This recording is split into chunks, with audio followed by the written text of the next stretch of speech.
Hello everyone. I welcome you all once again to my YouTube channel, that is Physics Portal. Myself Shekhar, mechanical engineering graduate from IIT Delhi, having more than 12 years of teaching experience. So guys, in today's session I will be going to talk about very simple yet important topic of 11th class physics, that is projectile motion.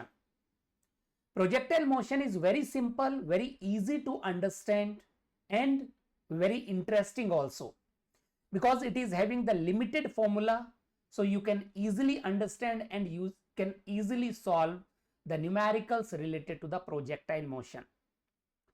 So guys, before we start understanding the projectile motion, we should have the understanding of two-dimensional motion.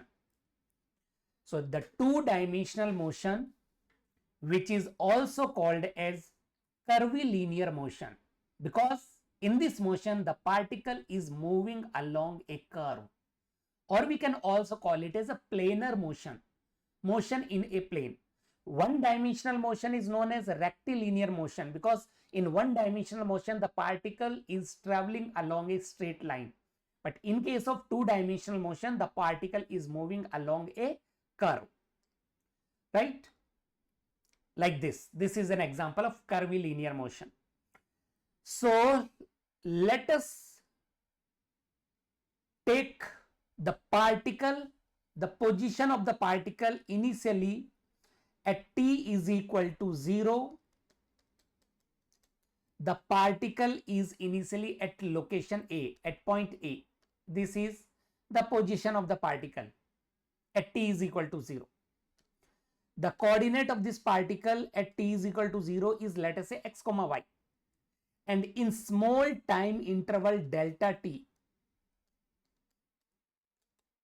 at time interval delta t, the particle reaches to location B. This is how the particle is moving along a curve from A to B. The coordinates of B, because the time interval is very small, delta t, so the coordinate of point B is x plus delta x, that is x coordinate, and y plus delta y.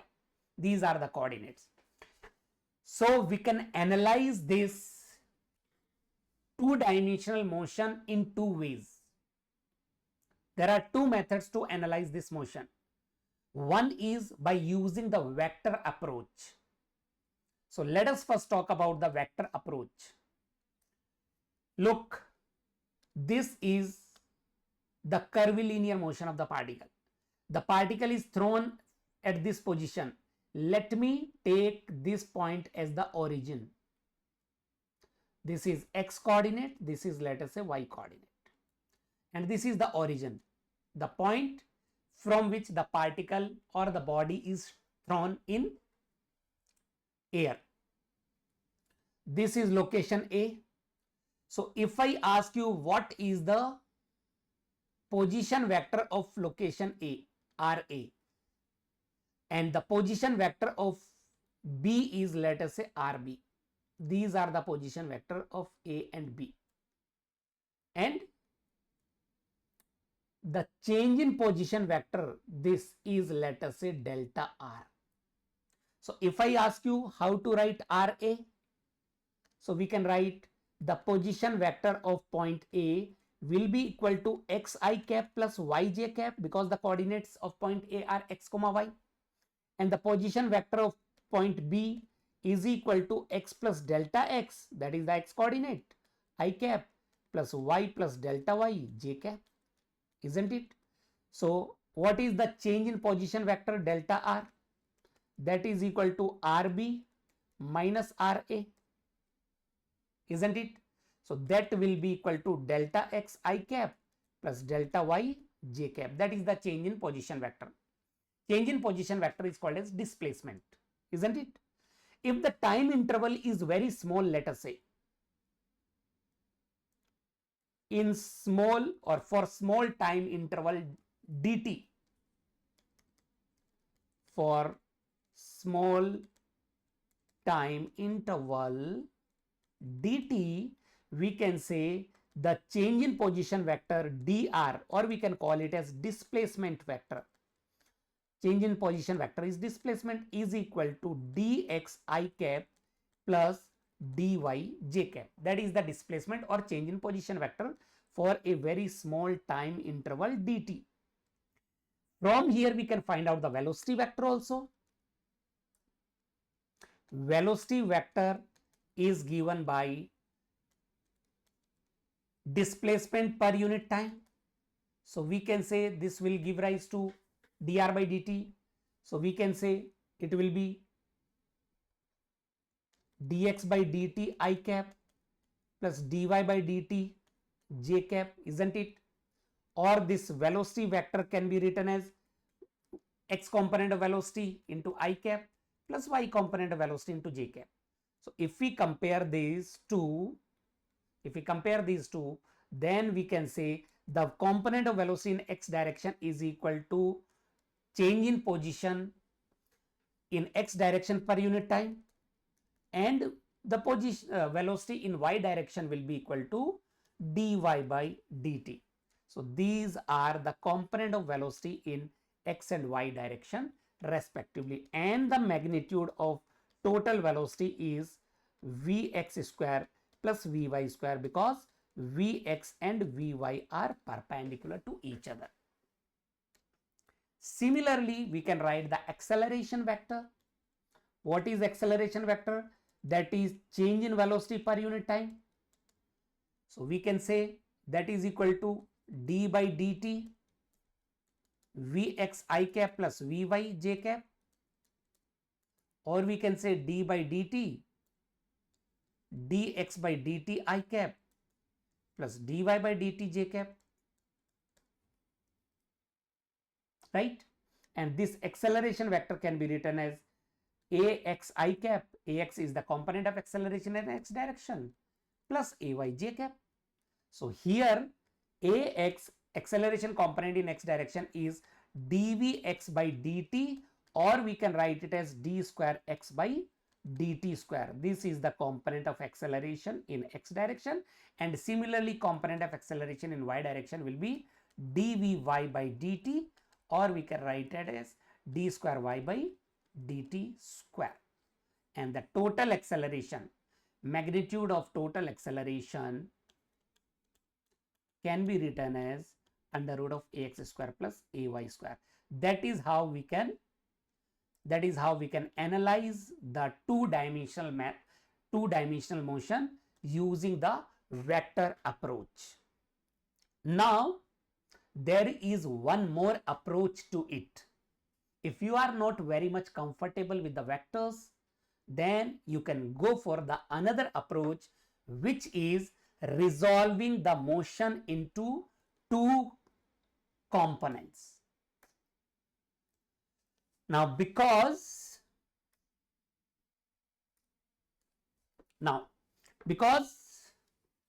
two mutually perpendicular vectors are always independent of each other.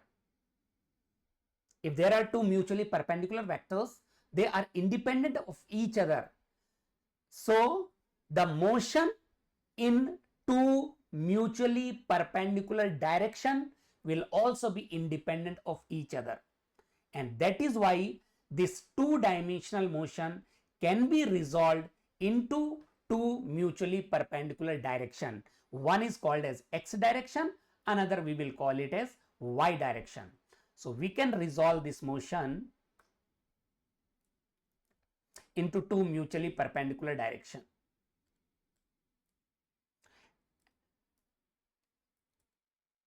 Let me first, so look, we will resolve this into two mutually perpendicular direction. One is x direction or horizontal direction, another is y direction, that is vertical direction, because they are independent of each other.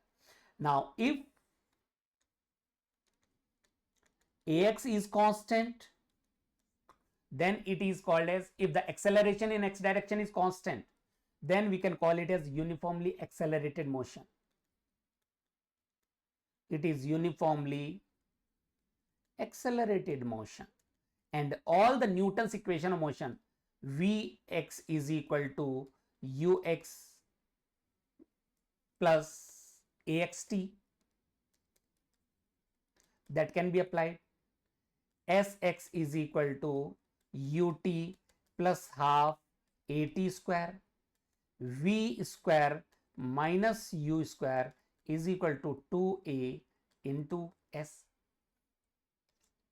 Similarly, for ay to be constant, if ay is also constant, then it is also uniformly accelerated motion, right? So again we can write the Newton's equation of motion. V is equal to u plus at, s is equal to ut plus half at square, and v square minus u square is equal to 2as. So this is how we can analyze the two-dimensional motion by resolving into two mutually perpendicular components. And that is the basics of projectile motion. This is how the projectile motion happens. So projectile motion is the motion of a body when a particle is thrown obliquely at some angle theta. If the particle is thrown obliquely at some angle theta, the motion of the particle under the effects of Earth's gravity, the motion of the particle under the effect of Earth's gravity is known as projectile motion. This is called as projectile motion. You can see the animation. So here the acceleration is due to gravity, which is constant, and it is in downward direction. And ax, there is no acceleration in x direction. So u is the initial velocity. I told you the point of projection is taken as origin. This is the origin. O, the particle is thrown from here. This is the y component of the motion, and it is the x component of the motion.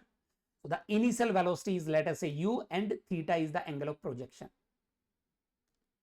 U is the initial velocity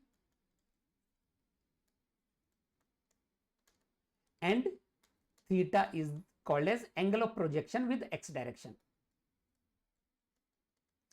Now, before analyzing the projectile motion, we need to understand, we can say ax is equal to 0 and ay is equal to minus g, which is constant. Acceleration due to gravity is in downward direction. So before understanding the projectile motion, or there are some assumptions we need to take care. The first assumption is the path of the projectile or the trajectory of this projectile is very small compared to the radius of the earth, and that is why the earth's surface can be assumed as flat. For the projectile motion, we can assume the earth's surface to be flat, and the acceleration due to gravity or the gravitational force is always acting in downward direction and with a constant magnitude, or acceleration due to gravity is always in downward direction and the value remains constant.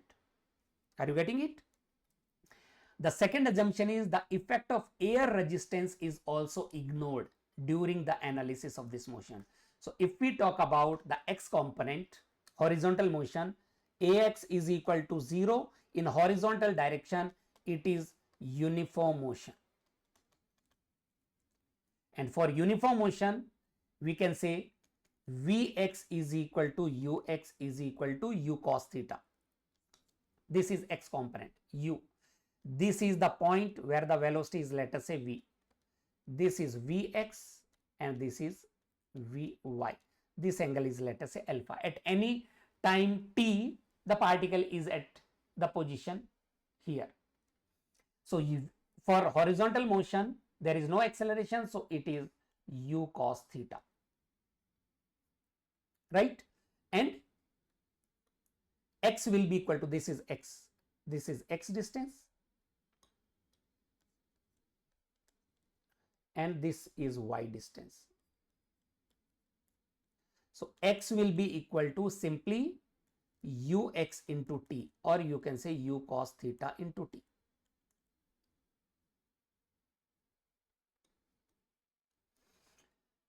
And for the vertical motion, ay is equal to constant, that is minus g. So it is uniformly accelerated. It is uniformly accelerated motion, uniform acceleration. So from here, let me take this as the point. The velocity here is v, this is vx, this is vy, and this distance is, let us say, y. So from here we can use the Newton's equations. Vy is equal to uy plus ay into t, or we can say vy is equal to, what is uy? Uy is u sin theta. This is the origin. So u sin theta minus g into t. That is the velocity in y direction at any time t. And similarly, sy is equal to uyt plus half ayt square. So from here we can write,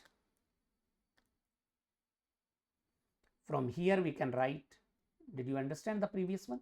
Yes, from here we can write y is equal to, what is uy? U sin theta t minus half gt square, and vy square minus uy square is equal to 2ay sy will be written as vy square minus u sin theta whole square is equal to minus 2gy. These are the expression, modified expression for the y component of, or vertical motion, y component of the projectile motion. So this is how we can analyze the projectile motion. So in the next part of the video, I will discuss the mathematical formula, how to develop the formula for the range, how to develop the formula for the maximum height, how to develop the formula for the time of flight using this basic concept. So that is all from my side. Thank you very much for joining in. Take care. See you in the next video. Jai Hind.